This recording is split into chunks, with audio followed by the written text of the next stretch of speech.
Today my students got to do the reality store project. The students were able to get jobs, which was by random choice. So they had an occupation. I generally had 2 dropouts in every class, and most students would be high school graduates or 2-year technical school, and then you have some that are 4-year college degrees. They were able to pick jobs from a list of jobs pertaining to their education level and get that what they were interested in, and then use a monthly budget to figure out what they need to buy and so forth. You know, they had kids, they had a home, they had whether they were a smoker or non-smoker, or they had pets. They took care of all those things. So they really get a dose of reality of what it's like to be an adult, what it's like to be their parent, and understand kind of the financial burden that their parents carry just to provide for them. So it's kind of an eye-opening experience for these kids to see what reality is really like, and it's hard to budget. It's hard to really take care of those things. So we took all care of all that stuff. The kids went through their budget, went to different places. And what I had in the past, we had volunteers come in at Bethel State Middle School. Well, now I'm at Williamsburg Middle School, and so I decided to try to make it so the kids are kind of in charge of both of them. So my math class would take stations, so some of them would be in charge of like utilities, or energy, or daycare, or groceries, convenience store stuff. So they were in charge of just different stations, and the students from the language arts class came over and bought the things that they needed to buy and budget their money, try to make sure that they stay within their monthly budget pertaining to what jobs they had. So the students had a lot of fun with it. They found some of it to be pretty hard in my education, and not just education as a 4-year degree, but any education. One of my big sticklers is I hate when people lump educators with, oh, you have to go to college, you have to go to college. No, educators, we know that you need some type of education beyond high school, whether that's an apprenticeship, whether that's a 2-year degree. Learning a skill or a trade is so important for students nowadays, and there's lots of jobs that can be filled that way. So students really get that dose of reality of how to manage their budget and to provide for a family.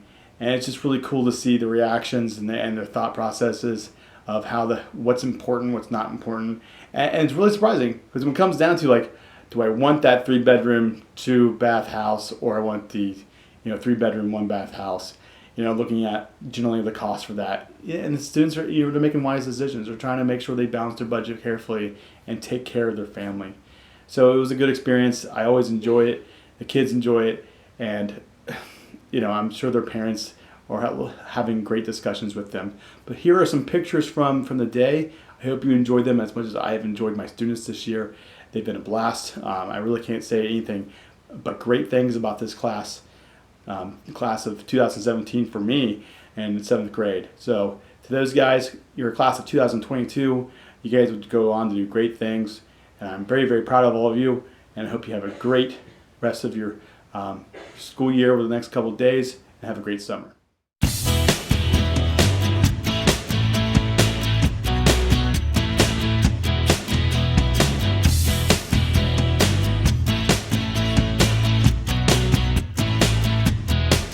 Well, it's Friday night and I got some money. Gonna call my friends and start myself a party. Gonna go all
myself apart.